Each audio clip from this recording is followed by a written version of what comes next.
Film की शुरुआत में हम एक मिटाया नाम के लड़के को देखते हैं जो सबवे स्टेशन में डरा सहमा खड़ा था, क्योंकि उसे लग रहा था कि वो किसी मेज में किसी भूल भुलैया में फंस गया है, जहाँ पर एग्जिट नंबर 8 से आगे जब भी वो जाता है तो घूम फिर कर वापस वही पहुंच जाता है। और हर बार उसे यहीं से गुजरता एक आदमी दिखता है जो कुछ भी बोले बगैर चल रहा था। डरते हुए ही सही, जब मिटाया ने उससे रास्ता पूछने का सोचा ही और अभी बस वो पीछे ही मुड़ा तो वो आदमी अजीब तरीके से आगे पहाड़े डरावना सा मुस्कुराते हुए ठीक उसके पीछे था, जैसे उसने मिटाया की सोच पढ़ ली हो। मिटाया तो उससे ऐसा डरा कि उसने कुछ भी ना पूछा और आगे भाग गया। फिर उसकी नजर एक बोर्ड पर पड़ी जिस पर लिखा था एग्जिट 0, लेकिन ऊपर लगे हुए बोर्ड पर एग्जिट 8 लिखा था।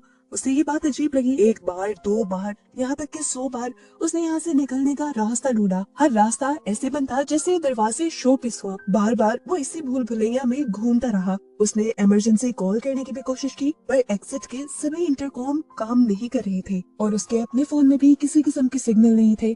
अब वो उकता गया, वहीं खड़ा हो गया। उसने दीवार पर लगी एक पिक्चर को गौर से देखा, जहाँ अजीब से लोग में चोटियां फंसी हुई थी और बिल्कुल उसी की तरह मंजिल ढूंढने की कोशिश कर रही थी, लेकिन ना उस लूप की मंजिल थी और ना ही मिटाया को मंजिल मिल रही थी। इस पिक्चर और ख्याल ने मिटाया को ये कंफर्म कर दिया कि वो ऐसे ही एक लूप में फंस गया है और अब कभी बाहर नहीं निकल सकेगा। अभी वो ये सब सोच ही रहा था कि अजीबोगरीब तरीके से ऊपर एग्जिट 8 वाले बोर्ड में से खून निकलकर उसके मुंह पर गिरना शुरू हो गया। वो इतना ज्यादा डर गया कि आगे भागने के बजाय उसने पीछे की तरफ भागना शुरू कर दिया और यहाँ शॉकिंगली उसे एक बहुत बड़ा चेंज देखने को मिला। पहले जिस बोर्ड पर एग्जिट 0 लिखा हुआ था, अब उस बोर्ड पर एग्जिट 1 लिखा था, लेकिन बाकी सारी यहाँ की चीजें सेम थी। इसी बोर्ड पर कुछ हिंट्स भी लिखे हुए थे, जिसमें से एक था कि गौर करो, अगर कुछ भी पहले से बदला हुआ दिखे या एबनॉर्मल दिखे तो फौरन पीछे की तरफ भाग जाना, और अगर तुम्हें कुछ भी एबनॉर्मल या चेंज हुआ ना दिखे तो पहले की तरह ही एग्जिट 8 की तरफ बढ़ते रहना। म्याटा समझ जाता है कि उस टाइम उस रेड लिक्विड का गिरना एबनॉर्मलिटी थी। वो डर कर जो पीछे भागा, इसी वजह से वो 0 से एग्जिट 1 तक आ गया। ये सब सोचते हुए उसके अंदर एक उम्मीद जागी कि वो जल्दी यहाँ से बाहर निकल सकता है। वो अब दोबारा एग्जिट 8 की तरफ बढ़ा। उसे कुछ चेंज नहीं लगा तो आगे बढ़ता रहा और जब एग्जिट 0 वाले बोर्ड तक पहुंचा तो शॉक रह गया। जहाँ पहले एग्जिट 1 लिखा आ रहा था वो वापस 0 हो गया था। मतलब उसने कुछ गलत किया था। वो समझ गया कि ये मेज बिल्कुल किसी गेम की तरह है। जैसे एक गलती गेम एंड करके 0 पर पहुंचा देती है, ऐसे ही उसकी भी एक गलती उसे 0 तक ले जाएगी। गेम के रूल्स को फॉलो करना और ध्यान लगाकर खेलना उसके लिए जरूरी था, अगर उसे इस मेज से जान छुड़वानी थी। सोच समझकर उसने अपना मोबाइल निकाला और हर छोटी बड़ी चीज की तस्वीर लेना शुरू कर दी, ताकि जब वो दोबारा यहाँ से निकले तो चेंज को देख पाए। यहाँ तक कि उसने उस इंसान की भी पिक्चर ली जो बार बार एग्जिट 8 के बोर्ड के नीचे से उसके सामने से गुजर रहा था। अभी तक उसे कुछ एबनॉर्मल या कुछ चेंज हुआ हुआ नहीं दिखा तो वो आगे बढ़ा और जब दूसरे एग्जिट बोर्ड तक पहुंचा तो फाइनली उस पर 1 लिखा आ रहा था। यानी उसका गेस बिल्कुल ठीक था, पहले कुछ चेंज नहीं हुआ था और उसने लेवल 1 पार कर लिया था। लेवल 2 के लिए वो जानता था कि उसे दोबारा यहीं पर घूमना है और चेंज देखना है। अब आगे बढ़कर वो जैसे ही अपना मोबाइल निकालता है पिक्चर्स को देखकर यहाँ पर चेंज ढूंढने के लिए, तो देखता है कि उसकी मोबाइल में आई हुई सभी पिक्चर्स ब्लर हो गई थी, जिनमें अब कुछ समझ नहीं आ रहा था। वो समझ गया कि उसे ये गेम जीतने के लिए सिर्फ अपने दिमाग का इस्तेमाल करना है। अभी वो यही सब सोच ही रहा था कि उसने देखा कि वो आदमी जो हमेशा एग्जिट 8 के नीचे वाले बोर्ड के नीचे से गुजरता था वो वहीं पर रुका हुआ था। उसे फौरन समझ आ गया यही चेंज है, इसलिए वो फौरन पीछे के रास्ते भी भागा। लेकिन डराने वाली बात ये थी कि वो आदमी उसका पीछा करने लगा था, कुछ इस तरह से कि वो चलता भी नहीं था, लेकिन जब जब मिटाया पीछे की तरफ दिखता था तो वो आदमी ठीक उसके पीछे हुआ करता था। डरकर मिटाया गिर भी गया। जब वो उठा तो उसने देखा कि वो एग्जिट 0 वाले बोर्ड तक पहुंच गया है, जहाँ पर अब फाइनली 2 लिखा हुआ आ रहा था और उसके पीछे वो आदमी भी नहीं रहा था, जिसका मतलब उसने एक और लेवल पार कर लिया था। 2 लेवल्स को पार करने के बाद मियाटा का कॉन्फिडेंस और भी ज्यादा बढ़ जाता है। कॉन्फिडेंटली अब वो हर चीज को याद करने लग जाता है और चेंज ढूंढने लग जाता है। वो दोबारा उसी मेज के अंदर घूम ही रहा था कि उसे एक लॉकर के अंदर से एक बच्चे के रोने की आवाजें आई। डरते हुए उसने लॉकर खोला तो अंदर का सीन देखकर डर गया, जो सीन हमें नहीं दिखाया गया, लेकिन मिटाया तो डर कर पीछे की तरफ भाग गया था। इस तरह उसने अपना तीसरा लेवल भी पार कर लिया था। एग्जिट 0 वाले बोर्ड पर अब एग्जिट 3 लिखा आ रहा था। उसने सोचा बस 5 और लेवल्स रह गए हैं, जिसके बाद वो कॉरिडोर तक पहुंच जाएगा और इस बुरे ख्वाब से बाहर निकल जाएगा। दोबारा वो एग्जिट गेट की तरफ गया और दोबारा हर चीज को अच्छे से गौर से देखने लगा। इस मर्तबा उसे ऐसा महसूस हो रहा था कि जब वो इस कॉरिडोर से गुजर रहा है तो कोई उसे देख रहा है। उसने पिक्चर्स पर गौर किया तो पिक्चर्स में मौजूद लोग आंखें घुमा घुमा कर उसे देख रहे थे। उसने इस चीज को एक्सपीरियंस किया और जल्दी से दोबारा पीछे की तरफ भागा और फाइनली एग्जिट बोर्ड 0 एग्जिट 4 के बोर्ड में चेंज हो गया, जिसका मतलब था कि उसने 4 लेवल पार कर लिए हैं। वो बहुत ज्यादा खुश था। उसने आधी गेम जीत ली थी। वो खुश होने के साथ साथ पैनिक ज्यादा हो रहा था, क्योंकि वो जानता था कि अगर उसने छोटी सी भी गलती कर दी तो वो वापस 0 पर चला जाएगा। दोबारा उसने एग्जिट 8 की तरफ चक्कर लगाना शुरू किया। अभी वो कॉरिडोर से गुजर ही रहा था कि उसका फोन बजा। उसने देखा कि उसकी गर्लफ्रेंड की कॉल आ रही थी। मिटाया को उसकी कॉल से बहुत अजीब फील होता है, क्योंकि कुछ दिन पहले ही तो उन दोनों ने एक दूसरे को छोड़ने का फैसला किया था। मिटाया ने कॉल उठाई तो मिटाया को पता चला कि वो डैड बनने वाला था। उस लड़की ने सारा फैसला मिटाया पर छोड़ दिया था। अगर मिटाया इस बच्चे को पैदा करना चाहता था तो वो लड़की मिटाया के पास आने के लिए भी दोबारा तैयार थी। ये बात सुनकर मिटाया का दिल अजीब होने लग जाता है। उसे कुछ दिन पहले का वाकया याद आता है, जब वो एक ट्रेन के अंदर था और एक बच्चा रो रहा था। उस रोते हुए बच्चे और उसकी मोम को एक आदमी ने डांट दिया था। वो उस बच्चे और उसकी मोम के लिए स्टैंड लेना चाहता था और उस आदमी को कुछ कहना चाहता था, लेकिन उसके अंदर इतनी भी हिम्मत नहीं हुई कि वो कुछ कह सके। अब वो अपने बेटे की एक पूरे बच्चे की जिम्मेदारी कैसे ले सकता था? वो कंफ्यूज होकर रह गया था। इसी टाइम पर उसने कॉल भी कट कर दी और कॉल कट होते ही वो एग्जिट बोर्ड जो पहले 4 पे आ गया था वो दोबारा से 0 पे हो गया। दरअसल उसने एक बहुत बड़ी गलती कर दी थी।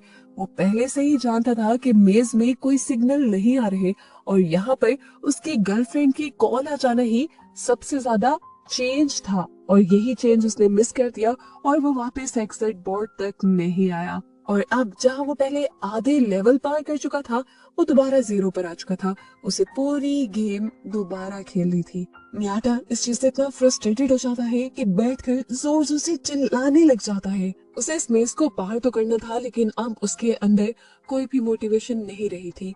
मरे हुए कदमों के साथ वो आगे बढ़ता तो रहा, लेकिन उसे अब इस मेज के अंदर कोई डिफरेंट चीज नहीं दिखाई दी। कॉरिडोर का टर्न लेने के बाद उसे यहाँ पर एक बच्चा दिखाई दिया और वो फौरन बैक एग्जिट की तरफ भागा, लेकिन उसने देखा कि एग्जिट बोर्ड पर अभी भी 0 का ही नंबर शो हो रहा था, यानी वो बच्चा कोई भी चेंज नहीं था। पता चला कि वो बच्चा बिल्कुल मियाटा की ही तरह इस मेज में फंसा हुआ था और वो भी वहाँ से निकलने की ही कोशिश कर रहा था। मियाटा को यहाँ पर वो आदमी भी नजर आता है जो हमेशा से सूट बूट पहने उसके सामने से गुजरता है। इस पॉइंट पर मियाटा समझ जाता है कि वो आदमी भी इस मेज का हिस्सा नहीं था, बल्कि बिल्कुल मियाटा और इस बच्चे की ही तरह इस मेज में फंसा हुआ था और वो भी यहाँ से निकलने के ही रास्ते ढूंढ रहा था। हमें दिखाया गया कि सूट बूट पहना वो आदमी और ये बच्चा पहले एक टीम की तरह काम करते थे। उन्हें भी बार बार इस मेज में एक लड़की दिखाई देती थी जो उनकी तरह यहाँ से निकलने की कोशिश नहीं कर रही थी। उस आदमी ने जब लड़की से पूछा कि तुम यहाँ से निकलने की कोशिश क्यों नहीं कर रही, तो उस लड़की ने जवाब दिया, रोज ट्रेनों के धक्के खाती हूँ, जॉब पे जाती हूँ, इतनी टफ जिंदगी है, मुझे नहीं लगता कि मुझे उस टफ जिंदगी में वापस जाना चाहिए।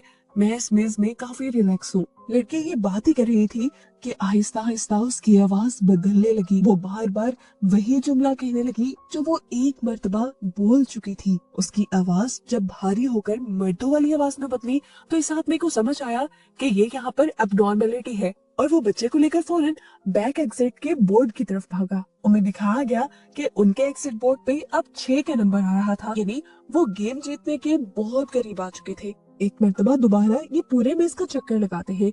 इस मेज में क्या चेंज हुआ था वो ढूंढने की कोशिश करते हैं।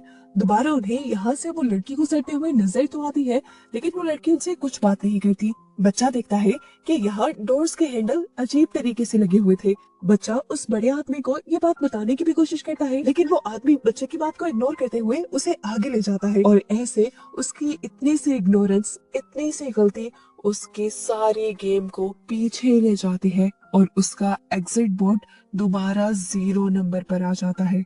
यानी वो गेम हार चुका था और उसे अब रीस्टार्ट करना था। वो आदमी अब टूट गया, उकता चुका था वो। उसने भी चीख मारी, लेकिन यहाँ से निकलना जरूरी था। तो एक मर्तबा दोबारा इस गेम को खेलने के लिए वो तैयार हुआ। उसने बच्चे का हाथ पकड़ा और दोबारा इस मेज में चलने लगा।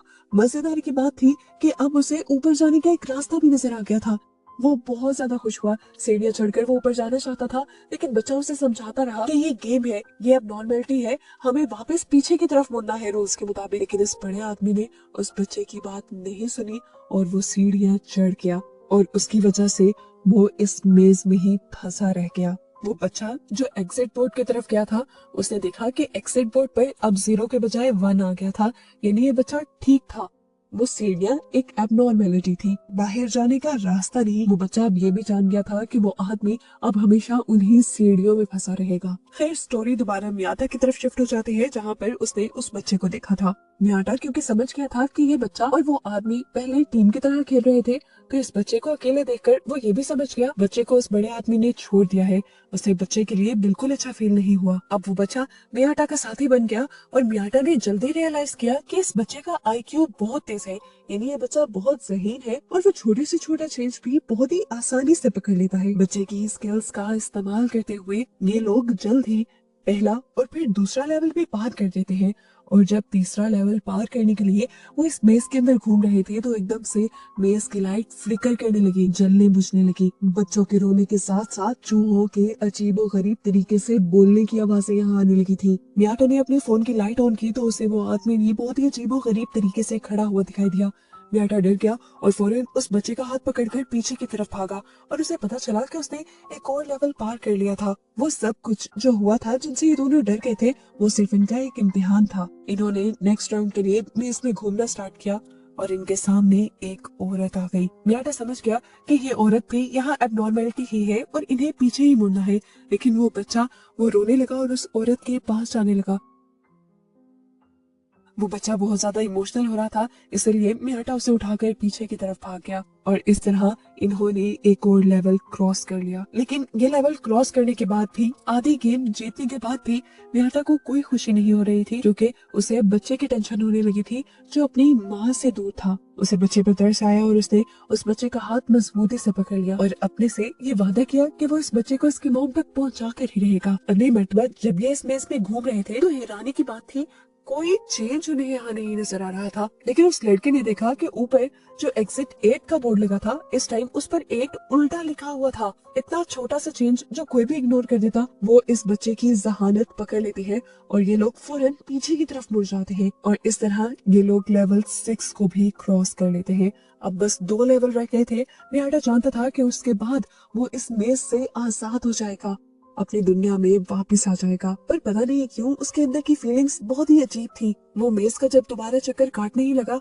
तो एकदम से पीछे से पानी का सैलाब आ गया। मियाटा फौरन इस बच्चे को लेकर वापस जाना चाहता था, लेकिन वो बच्चा गिर गया और सैलाब के अंदर आ गया। मियाटा खुद आगे नहीं बढ़ा, वो उस बच्चे को बचाने के लिए पानी के अंदर चला गया और पानी के अंदर जाते ही मियाटा की तो जैसे दुनिया ही बदल गई। उसे अजीबो गरीब सा वियन आने लगा और उसने अपने आप को बीच के पास देखा, जहां उसने देखा कि उसके साथ उसकी दोस्त थी और ये बच्चा जो इस टाइम उसके साथ मेस में था, वो उसकी फैमिली, उसके बेटे के तौर पर उसे नजर आ रहा था। यहाँ पर वो इस बच्चे के साथ बहुत इंजॉय कर रहा था और इस टाइम पर उसे एहसास हुआ कि बाप होना कोई बर्डन नहीं होता, बल्कि ये एक बहुत ही खूबसूरत एहसास और बहुत ही खूबसूरत रिश्ता है। इससे पहले कि वो कुछ और सोच पाता, उसकी बॉडी में बहुत शदीद दर्द होता है और वो रियलिटी में वापस आ जाता है। मियाटा खुद और वो बच्चा अभी तक पानी में फंसा हुआ था। मियाटा अपनी पूरी ताकत लगाता है, उस बच्चे को उठा लेता है और उस पानी से ऊपर रखने की कोशिश करता है। उसने बच्चे को एग्जिट 8 के बोर्ड के ऊपर लटका दिया था और खुद वो पानी के बहाव के साथ बहता हुआ चला गया। सीन कट हुआ और कुछ देर बाद का सीन दिखाया गया। वो छोटा बच्चा जब जागा तो उसने अपने आप को एक तबाह हुई जगह पर देखा। वो बच्चा वापस पीछे की तरफ मुड़ गया। हैरानी की बात थी, उस बच्चे को अभी भी सारे रास्ते और रूल्स याद थे और जब वो पीछे की तरफ मुड़ा तो अब एग्जिट बोर्ड पर 7 का नंबर नजर आ रहा था, यानी इन लोगों ने एक और लेवल पार कर लिया था। वो बच्चा जानता था कि अब बस आखिरी लेवल रह गया है जिसे उसे पार करना है, लेकिन अब उसके साथ मियाटा नहीं है। दूसरी तरफ हमें दिखाया गया कि मियाटा भी फाइनली फाइनल लेवल तक यानी लेवल 8 तक पहुंच गया था। वो हैरान हुआ, खुश नहीं। उसे समझ नहीं आई कि क्या ये उसकी जीत है या ट्रैप है। उसे अब आगे की सीढ़ियां साफ नजर आ रही थी और उन सीढ़ियों पर अब लोग भी चल रहे थे। वो कंफ्यूज था कि वो पीछे जाए या आगे चला जाए। कंफ्यूज होते हुए वो आगे बढ़ा और उसने अपने फोन से अपनी फ्रेंड को भी कॉल मिलाई। अब उसके फोन में सिग्नल्स भी आ गए थे, यानी उसे लग रहा था कि वो असल वर्ल्ड में आ चुका है। वो इस मेज से फाइनली आजाद हो गया है। उसकी फ्रेंड जब कॉल उठाती है तो म्याटा कहता है कि मैं इस रिस्पॉन्सिबिलिटी को लेने के लिए तैयार हूँ। म्याटा को रियलाइज हो गया था कि वो एक फादर बनने के लिए तैयार है। म्याटा अब मेट्रो के अंदर चला जाता है, लेकिन ये अजीब बात यह होती है कि म्याटा को इस मेट्रो के अंदर सारी चीजें ऐसी नजर आती हैं जैसे वो पहले इन सारी चीजों को देख चुका हो।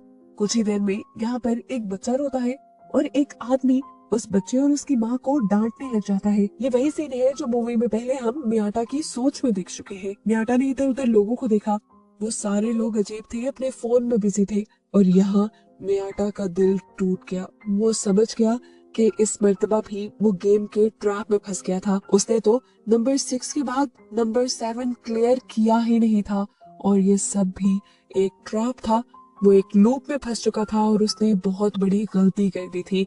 एबनॉर्मलिटी देखकर वो एग्जिट बोर्ड की तरफ वापस नहीं गया बल्कि आगे बढ़ता रहा और इस तरह अब वो दोबारा उसी लूप में फंस गया है जिसमें से वो निकलना चाह रहा था।